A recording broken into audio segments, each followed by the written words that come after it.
வணக்க மக்களே, நாம இந்த ஆரோக்கியமான பதிவில் கோவைக்காயில் நிறைந்திருக்கக்கூடிய மருத்துவமைகளை பற்றி பார்க்க போகிறோம். கோவைக்காய் பெரும்பாலும் ரத்த சர்க்கரையினுடைய அளவை நிர்வகிக்கிறதுக்கும் கொலஸ்ட்ரால் பிரச்சனையை கட்டுப்படுத்துறதுக்கும் தான் அதிகமாக சாப்பிட்றாங்க.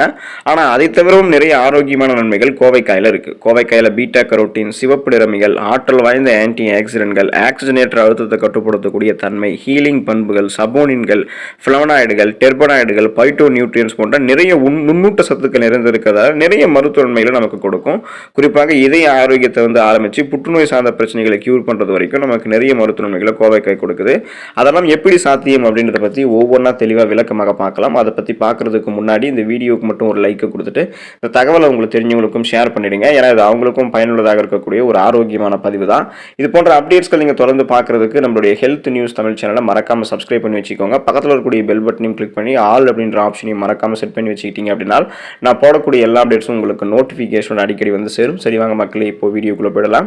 ரத்த சர்க்கரையை கட்டுப்படுத்தக்கூடிய தன்மை கொண்டது கோவைக்காய். நீரிழிவு நோய் உள்ளவர்களுக்கு அமிர்தத்தை போன்றது கோவைக்காய். பாகற்காய் எந்த அளவுக்கு ரத்த சர்க்கரையினுடைய அளவை கட்டுப்படுத்துமோ அதை விட 2 மடங்கு கோவைக்காய் அதிகமாகவே ரத்தத்தில் இருக்கக்கூடிய சர்க்கரையினுடைய அளவை கட்டுப்படுத்தும்.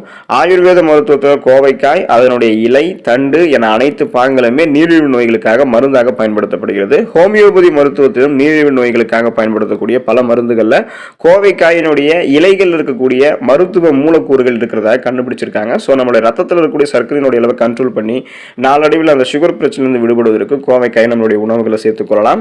உடல் பருமனை குறைக்கும் தன்மை கொண்டது கோவைக்காய். கோவைக்காய்களில் ஆன்டி ஒபிசிட்டி பண்புகள் இருக்கு. இது கொழுப்பு செல்கள் கடினமான கொழுப்பு திசுக்களாக சேருவதற்கு முன்னாடியே அடிப்போசைட் திசுக்களாக இருக்கும்போது தடுத்து எரிக்கக்கூடிய வேலையை செய்யும். இதனால கொழுப்பு சேர்க்கை தடுக்கப்படுவதோடு உடலில் ஏற்கனவே தேங்கி இருக்கக்கூடிய கொழுப்புகளையும் நம்மளுடைய கோவைக்காய் கரைச்சிரும். குறிப்பாக அடிவயிற்று பகுதியில் தேங்கி இருக்கக்கூடிய தொப்பை போன்ற கடினமான கொழுப்புகளை எரித்து அந்த தொப்பை வராமல் தடுக்கிறதுக்கும் உடல் எடையை குறைக்கிறதுக்கும் நம்ம எடுத்துக்கொள்ளக்கூடிய இந்த கோவைக்காய் உறுதுணையாக உதவியாக இருக்கும். அதிக உடல் சோர்வை தடுக்கும் கோவைக்காய். சிலருக்கு லேசாக ஏதாவது வேலை செய்தாலே அதிகமாக உடல் சோர்வு அடைஞ்சிரும். அவங்க சுறுசுறுப்பாகவே இருக்க மாட்டாங்க. சிலர் எப்போதுமே அதிகமாக சோர்வாகவே தான் இருப்பாங்க. அதுக்கெல்லாம் முக்கிய காரணம் இரும்பு சத்து பற்றாக்குறை தான். ஸோ இரும்பு சத்து நிறைவாக இருக்கக்கூடிய உணவுகளை அதிகமாக எடுத்துக்கொள்ளும் போது அது அனீமியா என்று சொல்லக்கூடிய அந்த ரத்த சோகையை நமக்கு சரி பண்ணி உடல் சோர்வை நமக்கு குறைக்கும்.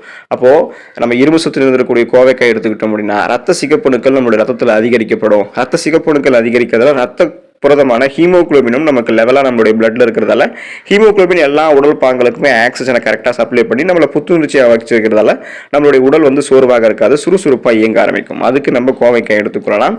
நரம்பு மண்டல ஆரோக்கியத்தை மேம்படுத்துகிறது கோவைக்காய். கோவைக்காயில் நீரில் கரையக்கூடிய விட்டமின்களான விட்டமின் பி விட்டமின்கள் அதிகமாக இருக்கு. ஸோ இந்த பி விட்டமின்கள் நரம்பு மண்டலத்தை பலப்படுத்தும். பொதுவாகவே இதுக்கான ஆற்றல் விட்டமின் பிக்கு இருக்கு. இப்போ நரம்பு செல்களை பலப்படுத்தி ஆக்சிஜனேற்ற அழுத்தத்தை குறைத்து ஒட்டுமொத்த நரம்பு மண்டலத்தையுமே பலப்படுத்துவதற்கு நம்ம கோவைக்காய் நம்மளுடைய உணவுகளை சேர்த்துக்கிட்டோம் அப்படின்னா நமக்கு இந்த பார்க்கின்சன், அல்சைமர் போன்ற நரம்பியல் சார்ந்த ஞாபக மறதி வியாதிகள், நரம்பு தளர்ச்சி உள்ளிட்ட எந்த விதமான நரம்பு சார்ந்த பிரச்சனையும் இல்லாமல் நரம்பு மண்டலம் தன்னுடைய வேலையை மிக சிறப்பாக செய்வதற்கு கோவைக்காய் உறுதுணையாக இருக்கும். ஆன்டி இன்ஃப்ளமேட்டரிக் ப்ராப்பர்ட்டிஸ் கொண்டது கோவைக்காய். அதாவது அலர்ஜிக்கு எதிரான பண்புகளை கோவைக்காய் கொடுக்குது. கோவைக்காயில் சஃபோனின்கள், அல்கலாய்டுகள், ஸ்டிராய்டுகள், ஃப்ளவனாய்டுகள், கிளைகோசைடுகள் இதெல்லாமே செறிவான அளவில் இருக்கு. இது அனைத்துமே ஆன்டி இன்ஃப்ளமேட்டரிக் பண்புகளை கொடுக்கும். அதாவது அலர்ச்சி எதிர்ப்பு பண்புகளை கொண்டிருக்கு. இது அடிக்கடி உணவுகளில் சேர்த்துக்கொள்ளும் போது உடலில் ஏற்படக்கூடிய பிரச்சனைகள் அது ஏற்படாமல் தடுக்கிறதுக்கும் உடலில் ஏற்படக்கூடிய அலர்ஜி பிரச்சனைகளை தடுக்கிறதுக்கும் கோவைக்காய் உறுதுணையாக இருக்கும். ஸோ நமக்கு எந்த விதமான அலர்ஜி ப்ராப்ளமே இருக்காது. ஆன்டி இன்ஃப்ளமேட்டரிக் ப்ராப்பர்ட்டிஸை கொண்டிருக்கிறதால நாள்பட்ட இதய பிரச்சனை, மூட்டு வலி, முடக்குவாதம், பிபி ப்ராப்ளம், சுகர் ப்ராப்ளம் என எதுவுமே இருக்காது. புற்றுநோய் எதிர்ப்பு பண்புகள் பெறுவதற்கு கோவைக்காய் எடுத்துக்கலாம். கோவைக்காயில் இருக்கக்கூடிய அதிக அளவிலான பீட்டா கரோட்டின்கள், ஆக்சிஜனேற்ற பண்புகள் இது எல்லாமே கேன்சர் எதிர்ப்பு பண்புகளாக நமக்கு செயல்படுது. இப்போ இதில் இருக்கக்கூடிய புற்றுநோய் எதிர்ப்பு பண்புகள் நம்மளுடைய உடலில் இருக்கக்கூடிய உயிரணுக்களினுடைய அதீத வளர்ச்சியை கட்டுப்படுத்தி, அதாவது ஃப்ரீ ரேடிக்கல்ஸ் என்று சொல்லக்கூடிய தீங்கு விளைவிக்கக்கூடிய செல் பரவலை நமக்கு பரவாமல் கட்டுப்படுத்தி புற்றுநோய் செல்கள் வளர்வதை நமக்கு தடுக்கிறது கோவைக்காய். கோவைக்காய் சாப்பிடுவதால் இன்னும் பிற நன்மைகளும் நமக்கு இருக்கு. ஸோ குறிப்பாக பார்த்தோம் அப்படின்னா எனர்ஜி நமக்கு கோவைக்காய் கொடுக்கும். நீரிழிவு நோயாளிகளுக்கெல்லாம் ஒரு மருந்தாக கோவைக்காய் பயன்படுது. காய்ச்சல், ஆஸ்துமா, மஞ்சள் காமாலை, சொரியாசிஸ் உள்ளிட்ட பிரச்சனைகளுக்குமே கோவைக்காய் மருந்தாக பயன்படுது. ஸோ நமக்கு காய்ச்சல் இருக்கு அப்படின்னா அந்த காய்ச்சலை தீர்க்கிறதுக்கு கோவைக்காய் எடுத்துக்கலாம். அதே போல சுவாசம் சார்ந்த பிரச்சனை ஏதாவது இருக்கு, இந்த ஆஸ்துமா பிரச்சனை, டிபி பிரச்சனை, வீசிங் ப்ராப்ளம் நமக்கு இருக்கு அப்படின்னா நம்ம கோவைக்காய் எடுத்துக்கொள்ளும் போது காற்று பாதையில் எந்த விதமான பிரச்சனையும் இல்லாமல் இந்த ஆஸ்துமா நோயெல்லாம் நமக்கு விலகும், சுவாசம் விடுதலை பெறும்.